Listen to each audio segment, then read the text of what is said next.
सूत्रभाष्यकृतौ वन्दे भगवन्तौ पुनः पुनः।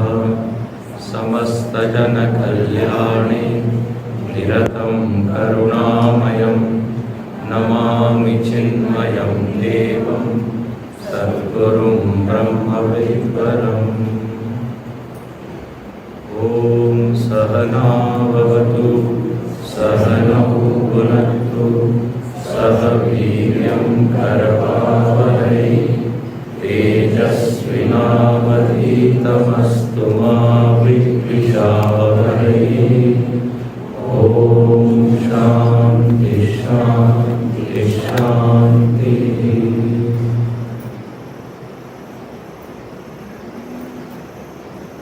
न तस्य कश्चित् पतिरस्ति लोके न चेशिता नैव च तस्य लिंगम।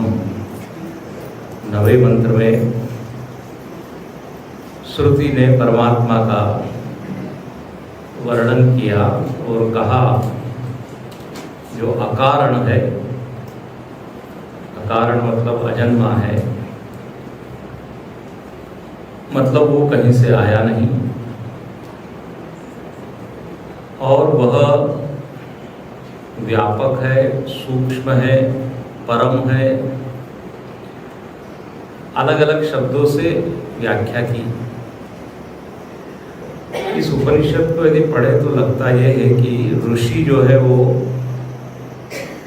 बैठे हैं और जो जो उनको भगवान जिस जिस रूप में अनुभव में आ रहे हैं वो सब प्रकट करते जा रहे हैं। बैठे ध्यानस्थ और जो जो आयाम उनके सामने प्रकट हो रहा है। जैसे एक बड़ा कोई एक शिल्पकार है, वो अलग अलग एंगल से अलग अलग कोणों से उस मूर्ति को देखता है और उसको पेंट करता है या उसमें परिवर्तन करता है ना, इस कोण से उसको।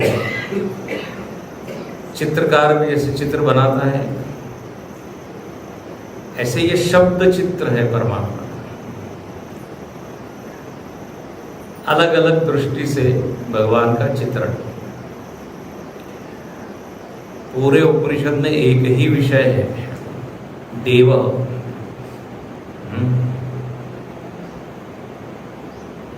जहि महु आदि मध्य अवसाना प्रभु प्रतिपाद्य राम भगवाना।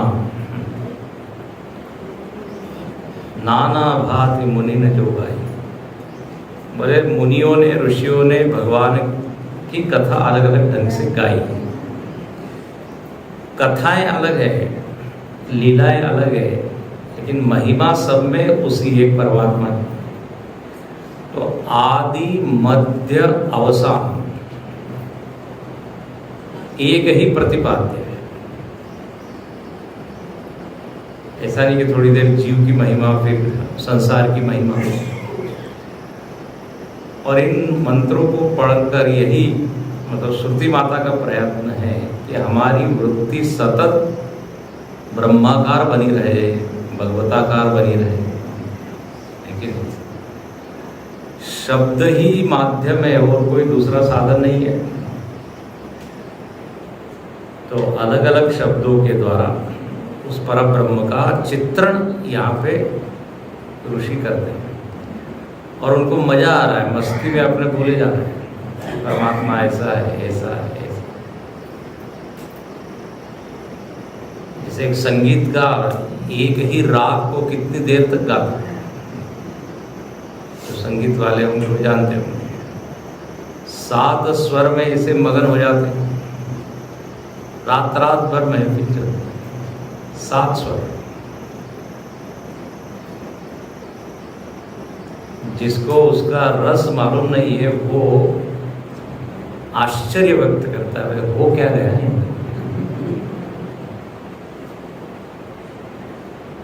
और जो सुनने वाले हैं वो क्या बोलते, क्या बात है, क्या बात है। पड़ोसी में दूसरा व्यक्ति बैठा है, इसको कुछ मालूम नहीं, वो उसकी ओर देखता है, बोलता है क्या बात है। देखो क्या बात है बोलने में भी फर्क है ना। तो जो भगत है उसको कभी भी भगवान की चर्चा करने में घंटाला उबाओ थकाओ। एक बार एक मछली से किसी ने पूछा कि तुम पानी में रहते रहते बोर नहीं हो जाती? ऊब नहीं जाती, बस पानी ही पानी। थोड़ा फॉर ए चेंज, बदल के लिए थोड़ी देर जमीन में घूम जाओ। अरे भाई, उस मछली का तो जीवन ही पानी है। सुखी मीन जही नीर अगाधा, ये भी हरि शरण एक उपादा। ऐसे ही जो भक्त है उनके लिए हरि शरण ही क्या है? जल है, उसी में वो रमते घूमते। इसलिए किसी को लग सकता है बस एक ही विषय चल रहा है, परमात्मा ऐसा है, परमात्मा ऐसा है, परमात्मा ऐसा है। उसका कारण ये कि वो ऋषि वृत्ति में सतत ब्रह्म बैठा, उसी में वो क्या विहार कर रहा है, ब्रह्माकार विहार। आप देखिए इसे अगला मंत्र 10वां मंत्र, यस्तंतु नाव इव तंतुभिः प्रधानजै स्वभावतो देवा एकस्वमावृणोत सनो दधात् ब्रह्माप्ययम्।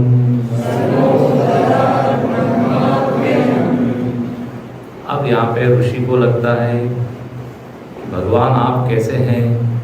तो बोले आप मकड़ी के जैसे तंतु नाभ। भगवान क्या कहना? तंतु नाभ, जिसके नाभि में तंतु है। मकड़ी को यदि आपने देखा होगा तो अपने शरीर में से क्या है? जाला निकलता है, जाला बनाती है। तो अरे भगवान आप ही ने अपने में से ये पंचमहाभूत रूपे धागे निकाले, हाँ, और क्या गुण दिया सब, ताना बाना गुण।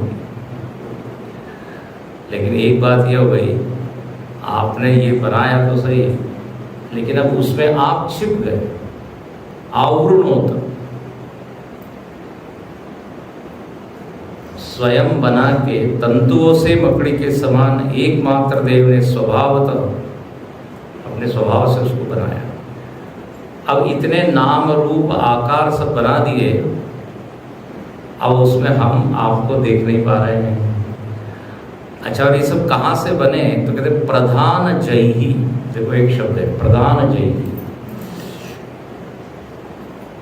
आपने प्रधान के द्वारा अनेक चीज बनाई। ये प्रधान शब्द का अर्थ होता है प्रकृति। ये बिल्कुल टेक्निकल शब्द है। प्रधान मतलब मुख्य नहीं। सांख्य दर्शन में प्रकृति को कहते हैं प्रधान, ठीक है ना?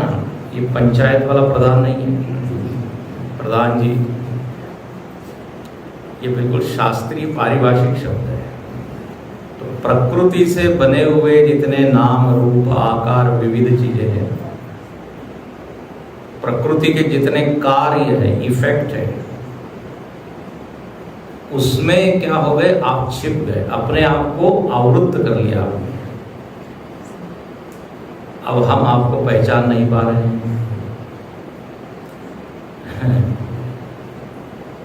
तो यहां पर लिखते प्रार्थना की कि भगवान आप अपना आवरण हटाइए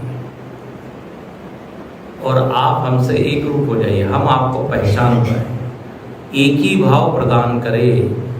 दधा ब्रह्म अव्ययम, वह हमें ब्रह्म से एक ही भाव प्रदान करे। मतलब हम सारे आवरणों को हटाकर आपको जान पाए और आप और मैं एक ही हूँ, ये अनुभव में कर पाऊँ। ब्रह्मास्मि वृत्ति बन जाए, ब्रह्म भाव प्राप्त हो जाए, जीव भाव समाप्त हो गए। जब कोई चीज आवृत्त होती है तो वहां होती तो है लेकिन दिखती नहीं है।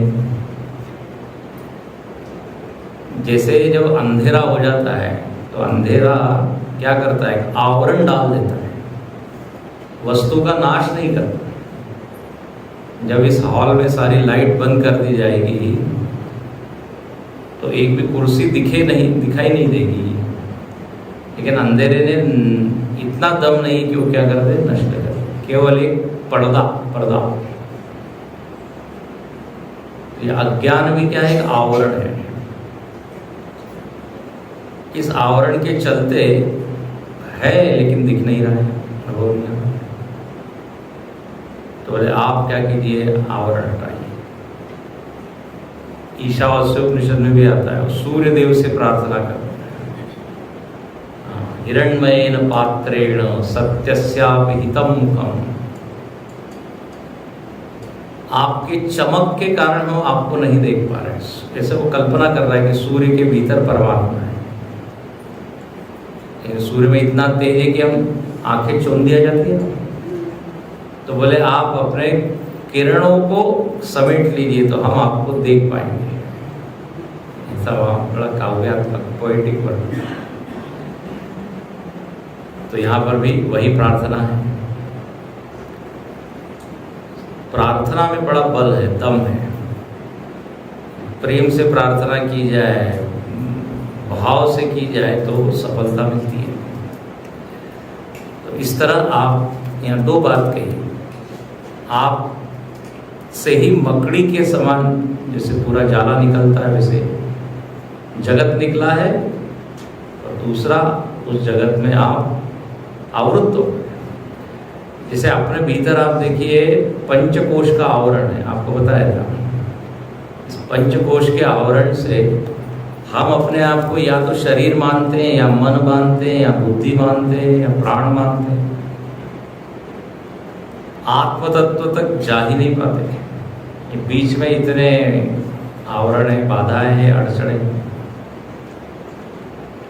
पंचकोशातीत आत्मा का वर्णन है, पंचकोश से परे। इसलिए उपनिषद इत्यादि में बार बार वर्णन आता है। अंतर्मुखी हो तो आप अपने आप को पहचानो। एक कोश से दूसरे कोश में अंतरंग जाइए। यच्छेद्वांग मनसि प्राज्ञ तद्यच्छेद ज्ञानमात्मनि, ज्ञानमात्मनि महती नियच्छेद तद्यच्छेद शांतात्मनि। कठोपनिषद में कहा है, विषयों को इंद्रियों में लीन करे, इंद्रियों को मन में लीन करे, मन को बुद्धि में लीन करे, बुद्धि को समष्टि बुद्धि में लीन करे, समष्टि बुद्धि को प्रकृति या अव्यक्त में लीन करे। ये भारी भारी शब्द है सब। अव्यक्त को लीन करे आत्मा। जैसे हम सोने जाते हैं तो ये प्रक्रिया नेचुरली होती है, विलीन करते जाते हैं कि नहीं? लेकिन हम शून्य में विलीन होते हैं। नींद में क्या होता है? शून्य में विलीन होते हैं।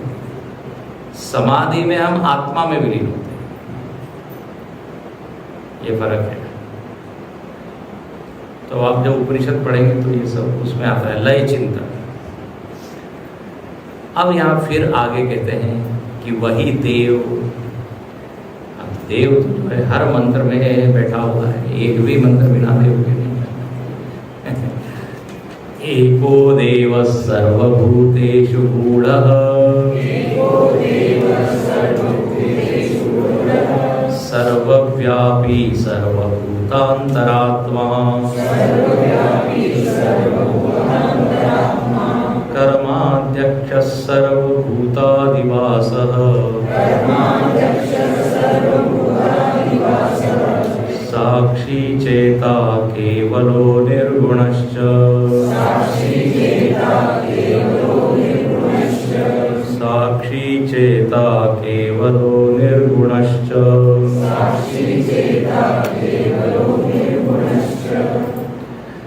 ये देव या ये परमात्मा कैसा है? बार बार आया, एक है। उस एक के कारण ही अनेक की सत्ता है। उस एक को निकाल दिया जाए तो अनेक शून्य हो जाएगा। एक के ऊपर पूरी सृष्टि टिकी हुई है। जैसे जितने भी आंकड़े हैं ना, आंकड़े नंबर्स, तो सबसे पहला आंकड़ा कौन सा है? 1। यदि 1 को हटा दिया जाए तो कुछ नहीं। राम नाम एक अंक है, सब साधन है शून्य।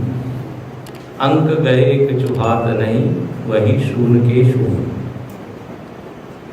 देखो, एक जीरो की, शून्य की भी कीमत हो जाती है यदि उसके आगे 1। तो एक ने चेक लिख दिया 10 जीरो, लेने वाले ने कहा अरे वाह बहुत बढ़िया अमाउंट है, 1 लिखा ही नहीं है। अनंत शून्य भी हो तो कोई मतलब नहीं। 1 लग जाए तो 1 शून्य की कीमत 10 हो जाएगी, 2 शून्य की कीमत 100 हो जाएगी। तो इसलिए 1 जिसके कारण शून्य जो है वो कीमती हो जाता है। तो जिसके कारण ये मिथ्या जगत सच्चा सच्चा लग रहा है, बड़ा ग्लैमरस लग रहा है, चमक दमक इसमें। गुरुदेव कहते कहते थे जगत मतलब क्या? जगमग जगमग जगमग जगमग, वो है जगत। शाइनिंग, देखो ना जगत में सब चीज कैसी है, सूर्य चंद्र सब चमक रहे हैं, पूरी प्रकृति जो है सजी धजी हुई है, कहीं फूल के रंग है, हरियाली है। बोले सबके भीतर एक सत्ता है, आगे आएगा तो एक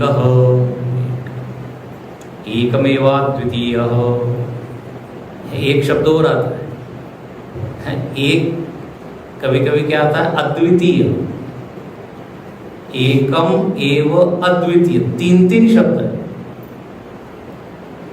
अरे भाई केवल एक बोलने से काम चल जाता ना?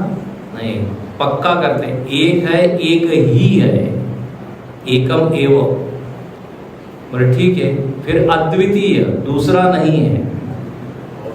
अब ये बोलने की क्या जरूरत है भाई? अद्वैत या अद्वितीय, एक बोलने से हो गया ना बात पूरी, दूसरा नहीं। नो, एक ऐसा संख्या है कि एक बोलने से 2 की भी संभावना बनती है, क्योंकि गिनती जब होती है तो 1 2 3 4, तो दूसरा न हो इसलिए उधर से पैक कर देते हैं अद्वैत, मतलब दूसरे की संभावना जिसमें नहीं। जगत में आप देखते हैं हर वस्तु में क्या है? अनेकता है। 10 प्रकार है, 10 टाइप से, 20 टाइप से। तो ऐसे ब्रह्म के भी 10 प्रकार हो, ऐसा नहीं है। तो दूसरे की कोई संभावना ही नहीं है, इसलिए उसको अद्वैत बोलते हैं। गुरुदेव कहते हैं 1 विदाउट अ सेकंड। नहीं तो जो भी कुछ 1 है, 1 के बाद 2 आता है, 3 आता है, तो उसको हटाने के लिए अद्वितीय। ब्रह्म में कोई प्रकार नहीं है, इसलिए सजातीय, विजातीय, स्वगत, भेद, 3 वेदों के नाम सुने होंगे आप। आत्मा के इस तरह भेद नहीं है। ऐसा नहीं कह सकते कि यहाँ पे 100 आत्माएं बैठी हैं, आपको बताया था उस दिन। तो एको देव सर्वभूतेषु गूढ़ः, सबके सब प्राणियों में वो छिपा हुआ है, गूढ़ है। इसलिए इसको समझने के लिए कहीं गुरु के पास जाना पड़ता है। विषय बड़ा गूढ़ है, कठिन है, सूक्ष्म है। क्या कहते हैं? क्षुरस्य धारा, इसके ऊपर चलना बड़ा कठिन है क्योंकि समझ में आता नहीं। तो सर्वव्यापी है, सर्वभूतांतरात्मा है। अब ऋषि को ये सब शब्द उसके भीतर आ रहे हैं तो बोलते जा रहे हैं। सर्वव्यापी कितनी बार ये आ चुका है? सर्वव्यापी, सर्वव्यापी का अर्थ है बाहर भी है, भीतर भी है।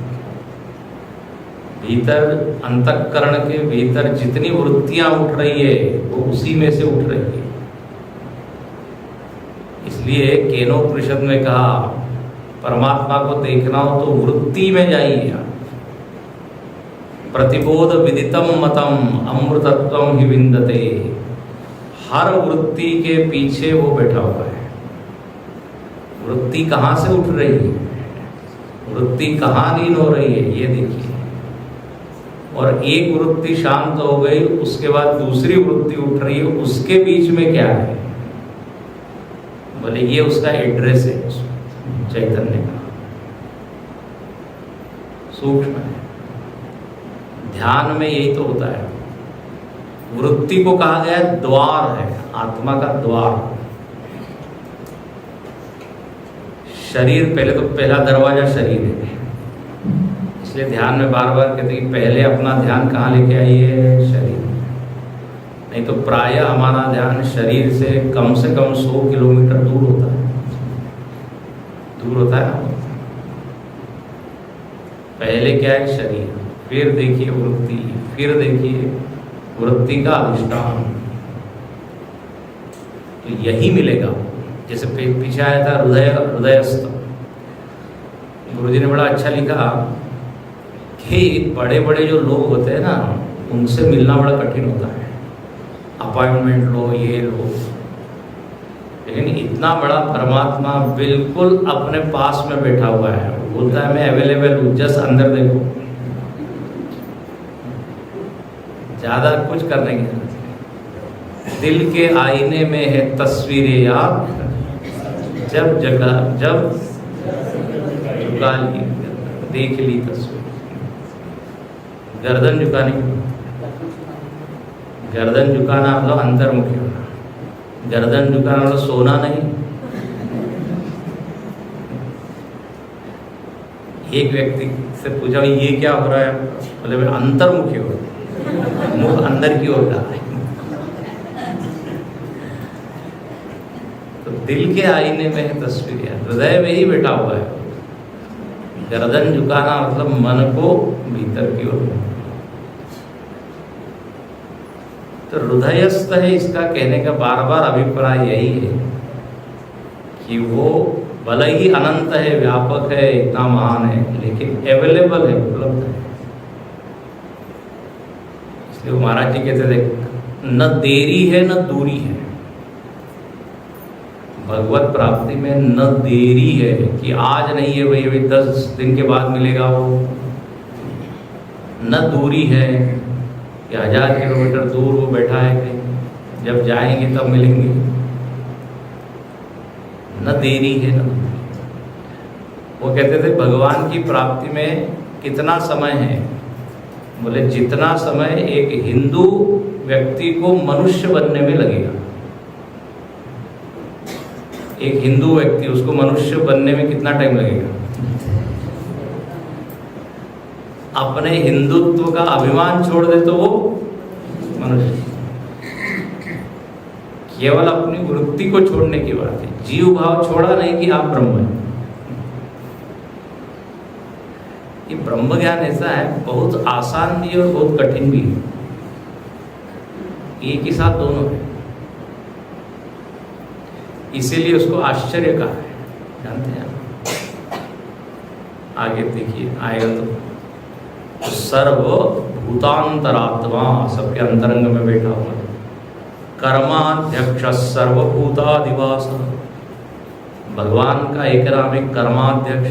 अब ऋषि को एकदम याद आया कि बोले जितने भी कर्म हो रहे हैं वो सारे कर्म इसी के कारण हो रहे हैं, तो नाम दे दिया कर्माध्यक्ष। कर्म फलदाता, कर्म साक्षी। देखो भगवान के 5 काम है ऐसा बताया गया है। सृष्टि, स्थिति, संहार, अनुग्रह और निग्रह। तो सृष्टि, स्थिति, संहार तो बार बार आया है। फिर एक है निग्रह। निग्रह मतलब यही फलदाता। निग्रह मतलब दंड नहीं, वो भी एक अर्थ होता है। निग्रह मतलब सजा देना वो होता है, लेकिन वो निग्रह शब्द व्यापक है। जैसा जिसका कर्म है वैसा फल देना, ये हो गया निग्रह। 4 हो गया। 5वां है अनुग्रह। अनुग्रह कृपा। यदि कोई भगवान से प्रेम करता है तो भगवान उसके लिए थोड़ा सा एक्स्ट्रा होता है कि नहीं समाज में, यदि कोई थोड़ा किसी से प्रेम से अच्छे से बात करता है तो निग्रह अनुग्रह। यहाँ लिखते हैं कर्माध्यक्ष, मतलब कर्म की सारी जानकारी उसको है, कर्म का हिसाब किताब उसने रखा है। गहना कर्मणो गति, हम लोगों को मालूम नहीं है कर्म के बारे में, बिल्कुल हम क्या है अनभिज्ञ है। अब कोई भी फल आता है तो शास्त्र एकदम बोलते हैं पुराने पिछले ही जन्म के कर्म का क्या है फल है। अब यही सवाल आता है कब किया हमने, जानते तो नहीं। अच्छा, लोग क्या तर्क करते हैं कि हमने यदि कुछ किया होता तो हमको याद रहता, याद नहीं है इसका मतलब हमने किया नहीं। ये बिल्कुल गलत तर्क है। हमने बहुत सी चीज की है लेकिन याद नहीं है हमको, तो क्या वो नहीं की है? 10 दिन पहले आपने दोपहर के भोजन में कौन सी सब्जी खाई थी, जरा बताइए।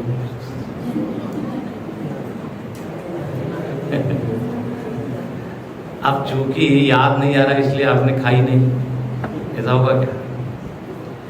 तो कर्म तो किया है लेकिन हमारी बुद्धि सीमित होने के कारण, चलो भाजी सब्जी छोड़ दीजिए, कल प्रवचन में क्या बताया चूंकि याद नहीं है इसलिए हम नहीं थे, नहीं बोले, हम पूरा 1 घंटा बैठे थे।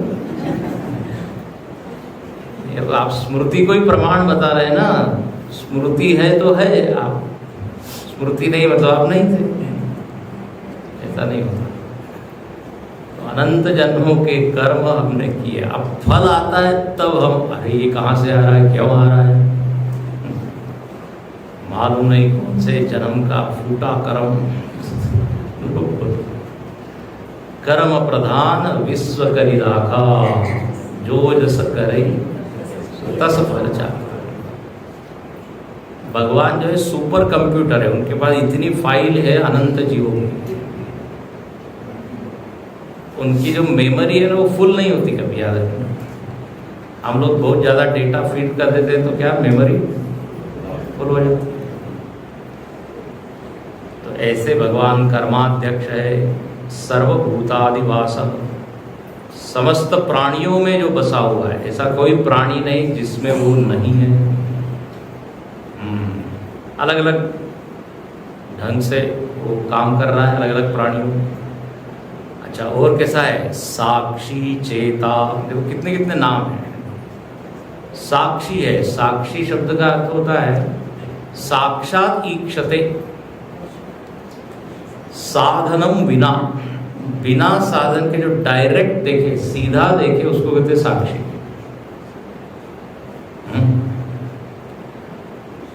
आंखें जो है देखती है तो उसके लिए बहुत सारी शर्त चाहिए, प्रकाश चाहिए, थोड़ा डिस्टेंस चाहिए, तब जाके आंख क्या है देख पाएगी। आत्म चैतन्य सीधे वृत्ति को देखता है,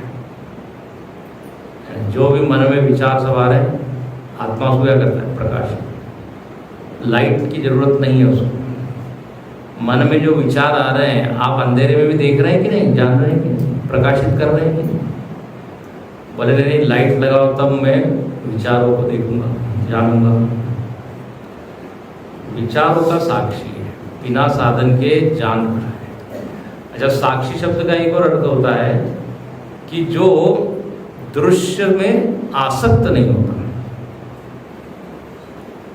जानता है, उसको प्रकाशित कर रहा है, लेकिन दृश्य से जुड़ता नहीं है, उसको कहते हैं साक्षी। अब आप कोर्ट में जाते होंगे, केसेस लड़ते होंगे, तो वहाँ पे क्या होता है? इसका विटनेस, विटनेस मतलब क्या? साक्षी। ये घटना घटी है, इसको देखने वाला कौन है? आप लेके आइए, क्या कहते हैं उसको? गवाह। गवाह क्या होता है? वो उस घटना का भाग नहीं होता, दूर से देखता है। जैसे जितने भी ट्रैफिक पुलिस वाले लोग हैं वो क्या है, साक्षी है ना।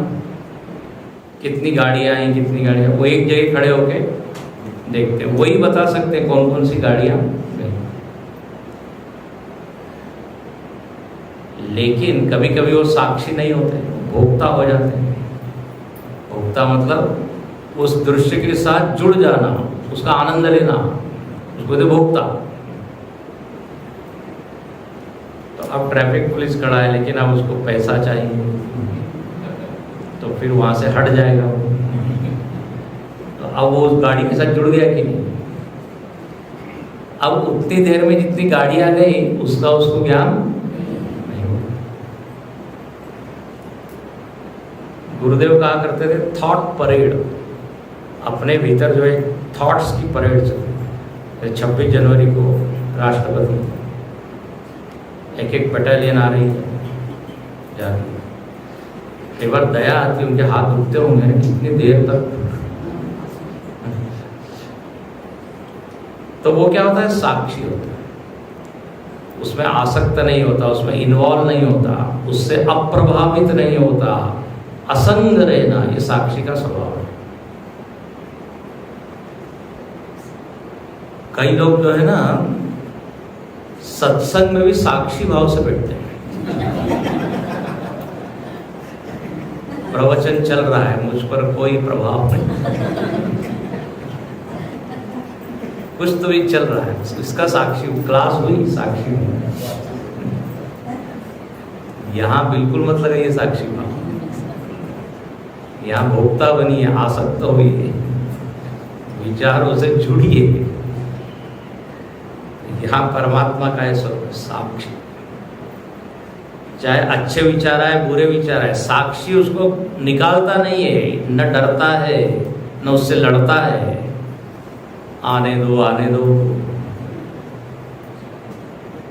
आने दो, जाने दो, बस आगमा पाई ना आने, आगते स्वागतम कुर्यात।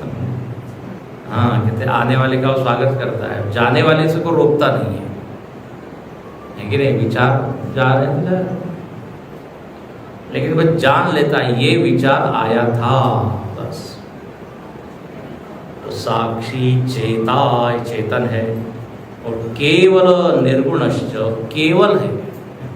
फिर देखिए केवल का अर्थ क्या हुआ, केवल मतलब केवल, केवल मतलब अकेला। जब आपके घर कोई व्यक्ति अकेला आता है तो क्या बोलते हैं, केवल आप ही हैं, ओनली, केवल। तो अभी देखा हमने एक ही है परमात्मा में, दो तीन नहीं है, जो केवल है। और इसलिए कहते हैं ना, जो इस केवल का अनुभव कर लेता है कि केवल परमात्मा ही है, वो कैवल्य भाव को प्राप्त हो जाता है।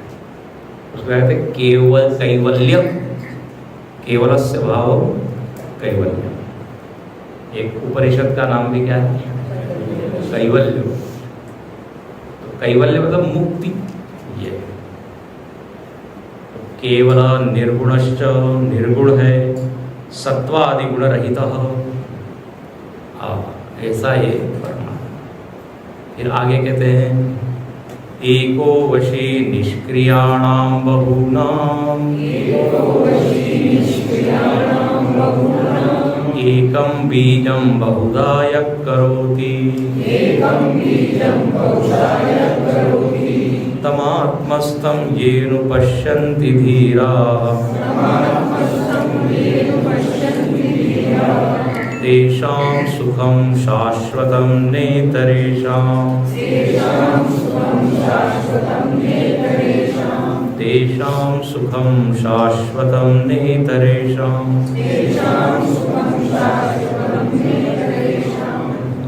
फिर यहाँ पे कहते हैं एक, भगवान आप एक हैं, अकेले हैं, आपके अलावा दूसरा कोई नहीं। और आप कैसे हैं, वशी। वशी का मतलब होता है आपके वश में सब कुछ है। यहाँ अच्छा, वशी शब्द का अर्थ बड़ा अच्छा कहा, स्वतंत्र। एक होता है परवश, परवश मतलब क्या, पराधीन, परतंत्र। वशी मतलब स्वतंत्र, स्वाधीन, स्वतंत्र, परतंत्र। तंत्र शब्द का अर्थ होता है शासन। लोकतंत्र, लोगों का शासन। राजतंत्र, राजा का शासन। तो अभी भारत में क्या है, लोकतंत्र है। हालांकि कई लोग कह रहे हैं लोकतंत्र की हत्या हो गई है। पिछले 8 वर्षों में लोकतंत्र मर गया है। तो लोकतंत्र होता है। पहले जब लोकतंत्र नहीं था, राजतंत्र था, सब राजा लोग। तो शासन करना, तंत्र मतलब शासन। तो परतंत्र मतलब दूसरे के अधीन, स्वतंत्र मतलब स्वयं के अधीन। परम स्वतंत्र न सिर पर कोई। नारद जी ने भगवान कहा है आपके सिर पर कोई नहीं है। भगवान कहते बिल्कुल सही है, आप जो कह रहे हैं 100%।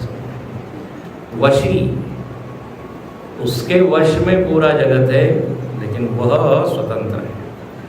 और कैसा है, निष्क्रियाणाम बहुनाम एकम बीजम बहुदायक करोति।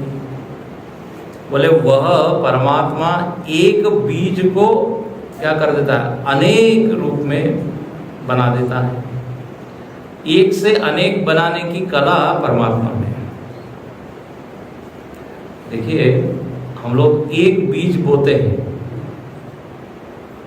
टनों अन्न निकलता है, अनाज निकलता है। कितने बीज में से बीज, बीज में से बीज। ये भगवान की कृपा है, नहीं तो क्या है। एक को अनेक, एक बीज में से कितने दाने होते हैं आप देखिए। फिर एक दाना वही, फिर इसलिए कहते हैं एक बीज में करोड़ों पेड़ छिपे हुए हैं। एक बीज के पेट में करोड़ों पौधे या अनाज या फसल। अच्छा, स्वयं भगवान ने इतने सारे जीव प्रकट कर दिए। वो अकेला था ना, एक से अनेक हो गए, एको हम बहुश्या। तो ये सबको कर देता है, अनेक कर देता है। कितने देह, कितने प्राण, कितने मन, ये सब बन गए। और तमात्मस्तम येनु पश्यन्ति धीरा, कहते हैं आत्मस्थम ये अनुपश्यन्ति, जो लोग इस परमात्मा को आत्मा में ही देख लेते हैं। आत्मस्थ मतलब क्या, आत्मा में स्थित होना, आत्मा में स्थित देखना। स्थ शब्द का अर्थ होता है उसमें स्थित रहना। जैसे हम कहते हैं ना, मंचस्थ सभी आदरणीय महानुभावों का स्वागत है। मंचस्थ, जैसे आप सब लोग अभी चेयरस्थ, कुर्सीस्थ, कुर्सी में स्थित है। कोई कौन है, जमीन में स्थित है। आसनस्थ, तो आत्मस्थ, परमात्मा इस आत्मा में ही क्या है, स्थित है। अब यह आत्मा का अर्थ अंतःकरण भी हो सकता है। अंतःकरण में स्थित है, बार बार आया है, हृदय में स्थित है। तो हृदय में जो व्यक्ति देख लेते हैं, ठीक है, बहुवचन है यहाँ, ये अनुपश्यन्ति, जो देख लेते हैं। क्या देख लेते हैं, उस परमात्मा को कहाँ देखते हैं, हृदय में। किस रूप में देखते हैं, तो बोले निर्गुण सत्वादिगुण रहित कूटस्थ, किस रूप में देखते हैं। अनुपश्यन्ति का मतलब देखते, मतलब अनुभव करते हैं ना, ध्यान रखना। अनुपश्यन्ति मतलब आंख से नहीं देखते। देखना जो है वो जानने के अर्थ में। कई बार हम कहते हैं ना, हाँ मैं देख लिया, मैंने देख लिया, मतलब जान लिया। अंग्रेजी में तो बोलते ही आई सी, आई सी। मैंने कई बार सुना है ना, एक व्यक्ति ने पूछा आप कहाँ काम करते हो, बोले ICICI बैंक में। उसने कहा IC मतलब मैं समझ गया हूँ। तो देखने का अर्थ, सीइंग मतलब होता है देखना ना। तो देखना मतलब क्या, जानना, समझना, अनुभव करना। तो तो अनुपश्यन्ति मतलब अनुभवन्ति, ये कर लीजिए। अच्छा भाई, जो लोग अनुभव करते वो कौन है? तो यहाँ नाम दिया धीरा। ये लोग कैसे? धीर है, धीर। ओ, धीर शब्द का अर्थ शंकराचार्य अपने भाष्य में हमेशा करते रहे बुद्धिमंत, आत्मविद। ये धीर का मतलब जिसमें धीरज है वो नहीं। उपनिषद में धीर शब्द का अर्थ आत्मज्ञानी के अर्थ में आता है। बुद्धिमान है जिसने बुद्धि में परमात्मा को देख लिया। धीर धीमंत, ऐसा जो धीर बुद्धिमान है वो जान लेता है साक्षात। और देखिए अब यहाँ बड़ा अच्छा वाक्य है, जैसे ही उसको आत्म साक्षात्कार हुआ, ज्ञान हुआ, उसको मिला क्या? तेषाम सुखम शाश्वतम। ये आखिर ये सब कसरत इसलिए की जा रही है, जानने की, समझने की। शाश्वत सुख मिल जाए बस। तो जो धीर है उसको मिल जाता है शाश्वतम सुख। हाँ, किसी ने कहा शायद दूसरे को भी मिलता होगा, इसको तो मिलता है, ठीक है चलो हमने मान लिया, दूसरे को भी मिलता होगा। नो, नहीं तरेशाम। देखो दूसरे को बिल्कुल मना किया, औरों को नहीं। भले आप बड़े पक्षपाती हो, एक को तो सुख दे रहे हो, दूसरे को। पक्षपाती नहीं, ये सत्य है। आत्मा को जाने बिना शाश्वत सुख तो मिल नहीं सकता। बड़ी सरल सी बात है, जो शाश्वत है वही व्यक्ति, वही चीज हमको शाश्वत सुख दे सकती है। पहले बताया आपको, जो चीज अनित्य है उससे मिलने वाला सुख भी कैसा होगा? अनित्य। मरने वाली चीज है उससे सुख,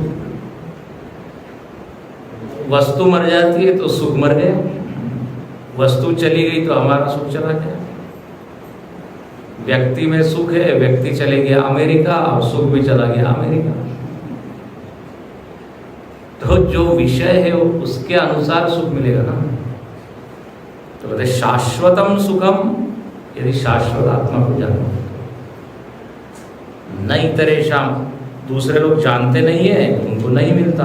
नहीं तरेशाम न अनात्मविदाम, जो अनात्मविद है, आत्मविद नहीं है, आत्मा की ओर देखते ही नहीं है, बोले उनको तो नहीं मिलता।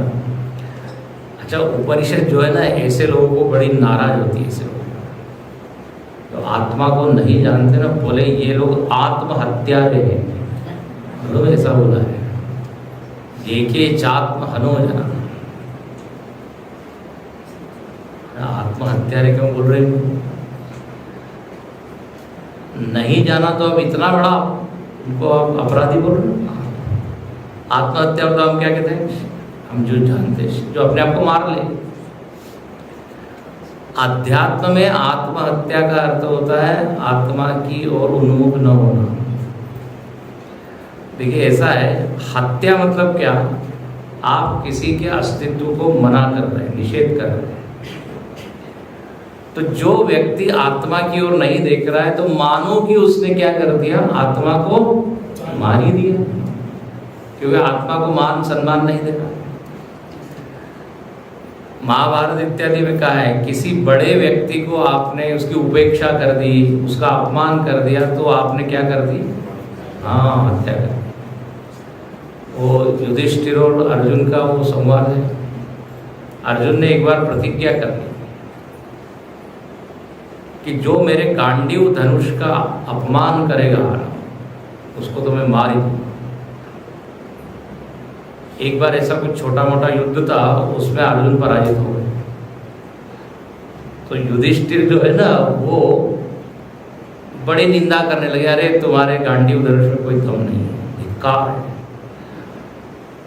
थोड़ी सी निंदा कर दी। अब जब निंदा कर दी तो अर्जुन को भी गुस्सा आ गया।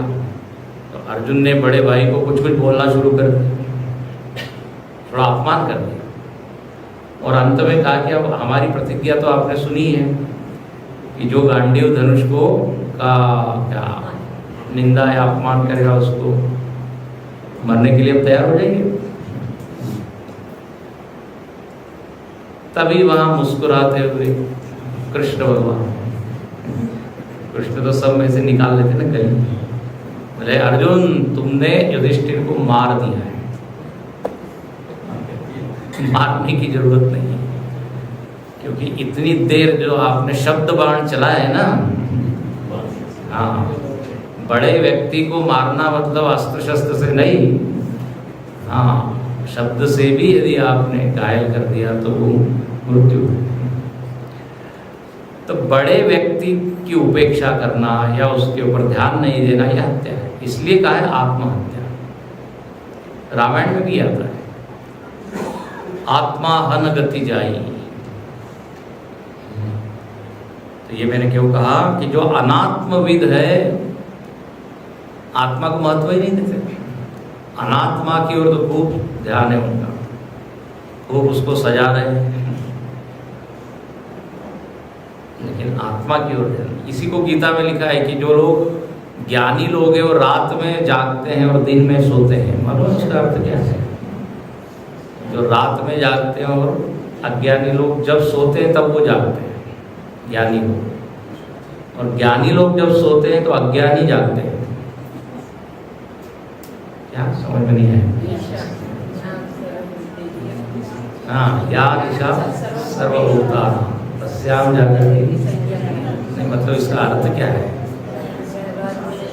इसका अर्थ ऐसा है कि ज्ञानी व्यक्ति जिसके प्रति बड़ा सजग, सतर्क, सावधान रहता है, अज्ञानी लोग उधर ध्यान ही नहीं, सोते रहते।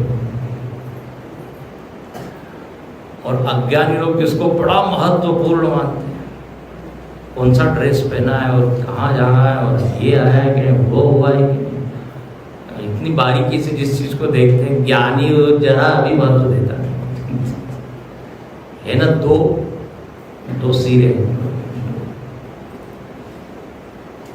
तो एक आत्मा को महत्व दे रहा है, एक अनात्मा। आगे फिर वर्णन है कि देखो, तो यानी कि जो धीर लोग हैं वो मुक्त हो जाते हैं इसको जानकर। और सबसे बड़ी बात, शाश्वतम सुखम, शाश्वत सुख की बात। हम लोगों को ऐसा सुख चाहिए जो हमेशा बना रहे, टेम्पररी सुख किसी को नहीं चाहिए। मैं हर कथा में लगभग बताता हूँ, हंसी की बात, जॉब हमको परमानेंट चाहिए कि नहीं? टेम्पररी नहीं चाहिए। घर परमानेंट। एक व्यक्ति को परमानेंट जॉब मिला, कहाँ जॉब मिला परमानेंट? टेम्पररी बैंक में।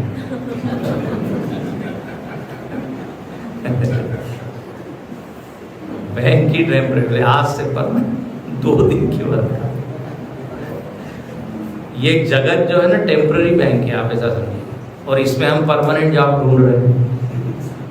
जो टेम्पररी है उसमें शाश्वत सुख ढूंढ रहे हैं। ये सपना ही बना रहेगा, कभी मिलने वाला है नहीं। आगे देखिए, नित्यो नित्यानां चेतनश्चेतनानां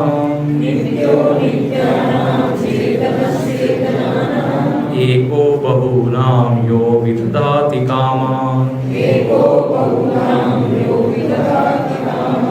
तत्कारणं सांख्ययोगादिगम्यं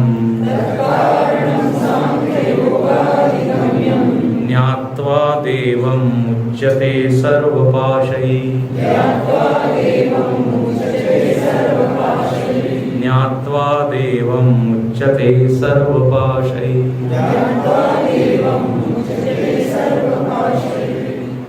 पुनः पुनः पुनः पुनः ज्ञात्वा देवं, ज्ञात्वा देवं।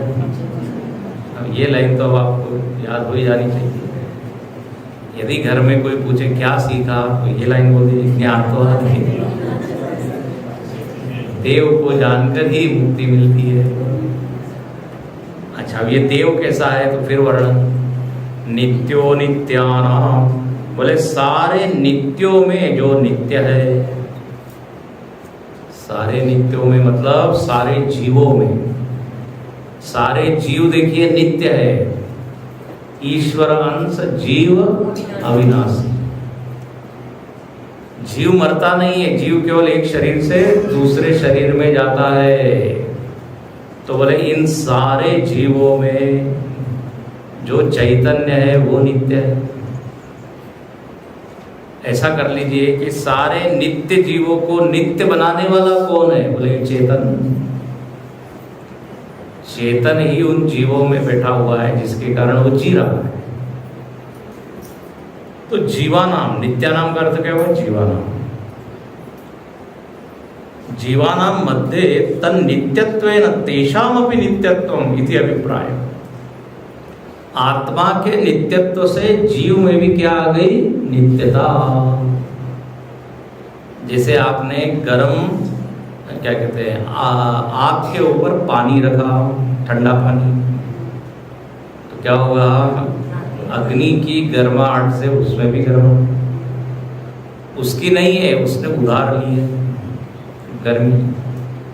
ऐसे ही जीव में जीवन खुद का नहीं है, वो चेतन का है।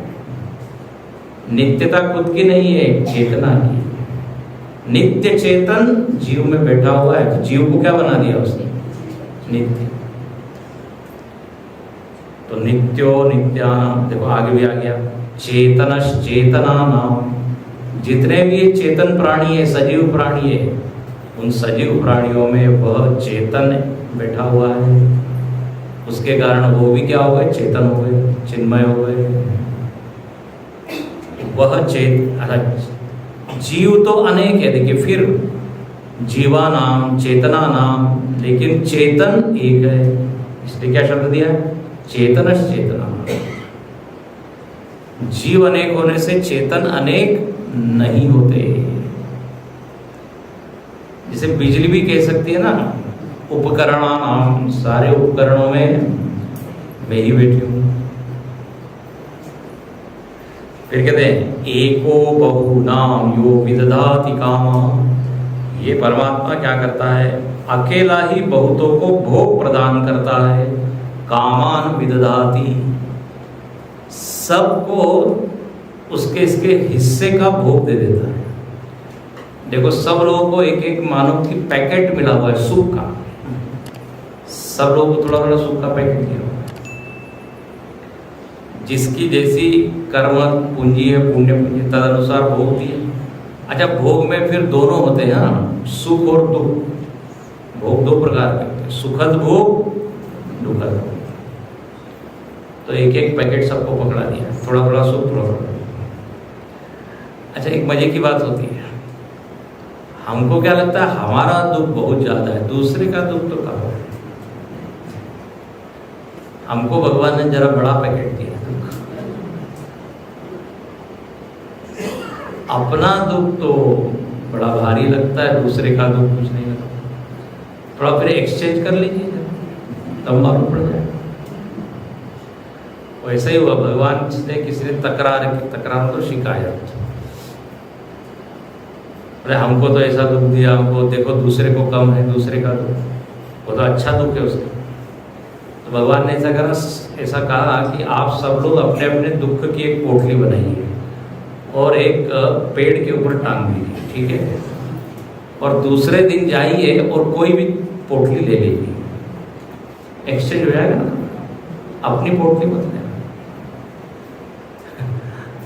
अब सबने अपने अपने दुख की गठरी लगा दी, दूसरे की पोटली ले। अब उसको लगा कि अब दुख हमारा कम हो गया। मालूम हुआ इसमें तो और भी ज्यादा गड़बड़ हो गई। गड़बड़ ये हो गई कि जिसको घुटने का दर्द था, अब वो एक्सचेंज हो गया हृदय के दर्द से। अरे बोले ये तो अच्छा, जिस दर्द को हम लोग अनुभव करते हैं उसको धीरे धीरे सहने की आदत हो जाती है ना, अभ्यास हो जाता है, फिर उतना लगता नहीं।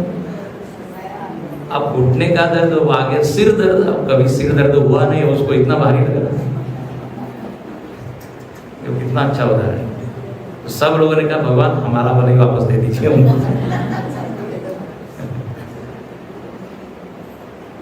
तो सबके अपने अपने भोग है, उसमें आप क्या खुश रहिए, उसको भोग करके क्षीण कीजिए। एक व्यक्ति ने कहा अरे तुमको तो केवल हार्ट अटैक ही आया है, मेरा तो सिर दर्द हो रहा है। अब इसको अपना सिर दर्द दूसरे के अटैक से, अरे तुम्हारा तो है हार्ट अटैक, मेरा तो ये भोग देने वाला परमात्मा है, भोग प्रदाता। अच्छा भी सुख, अच्छा भी भोग देता है। अब इतना बढ़िया देखिए संयोग बनाए कि नहीं उसने, ये हम ज्ञान का भोग कर रहे हैं कि नहीं यहाँ। अब ये भी बड़ा रेयर है, दुर्लभ है, सबको ये मिलता नहीं चांस। जरूर कोई ना कोई पुण्य होंगे अपने इसमें।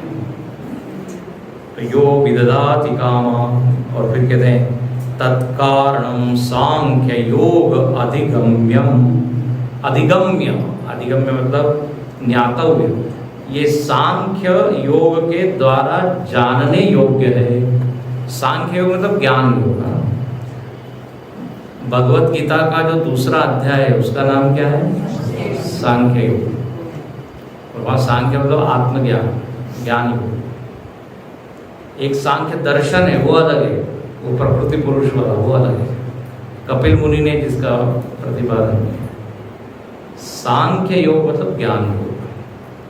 तो ज्ञान योग के द्वारा ही जिसका अधिगम होता है, अधिगम मतलब प्राप्ति, ज्ञान योग के द्वारा ही जिसकी प्राप्ति होती है वो है देव, वो है परमात्मा। तो ज्ञात्वा देवम उच्यते सर्वपाशै।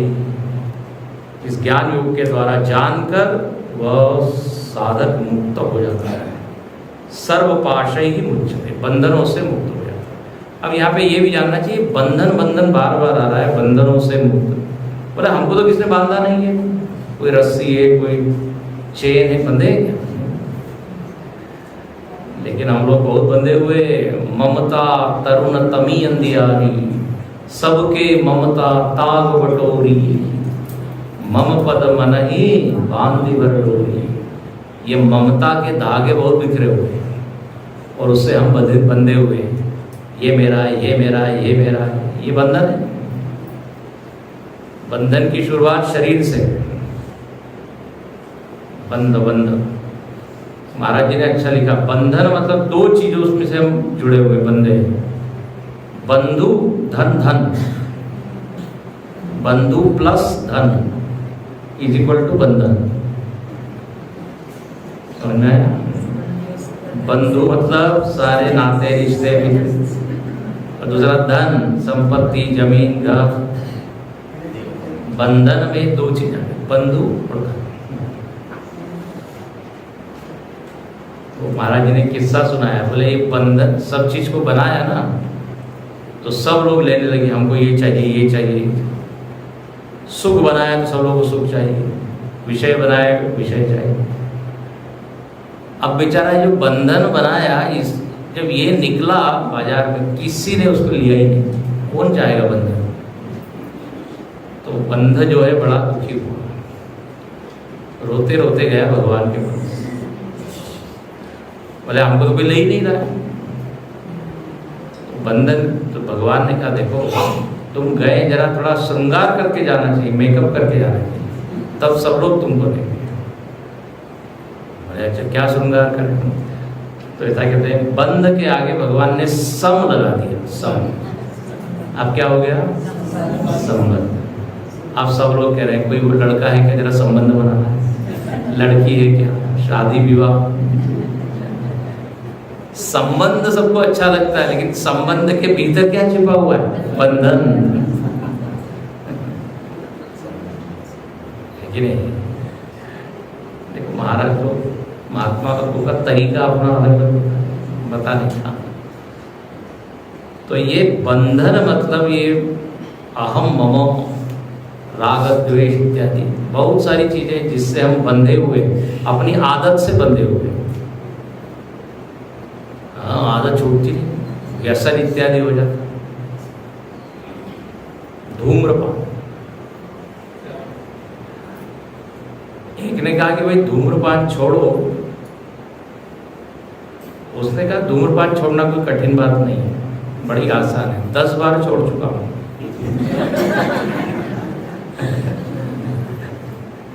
10 एक एक आदत से बंधे हुए, ऐसी बहुत सारी चीजें। बोले आदत से लाचार है, लोग बोलते हैं आदत से लाचार। तो सर्वपाशई मुच्यते, आत्मज्ञान से मालूम पड़ेगा कि आत्मा किसी से बंधा हुआ ही नहीं है, ये अज्ञान के कारण बंधन की अनुभूति है। आगे देखेंगे इसको।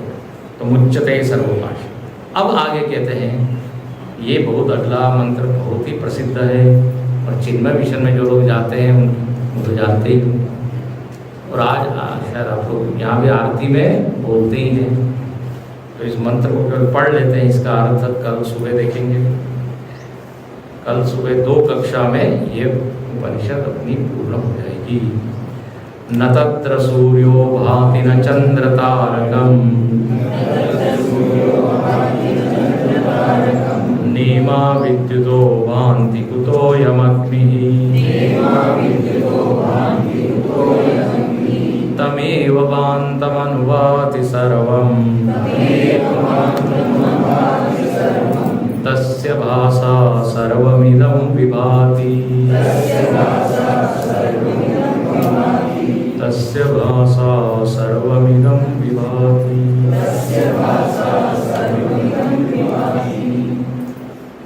ओम पूर्णमदः पूर्णमिदं पूर्णात् पूर्णमुदच्यते पूर्णस्य पूर्णमादाय पूर्णमेवावशिष्यते। ओम शांति शांति शांति। हरि ओम। श्री गुरु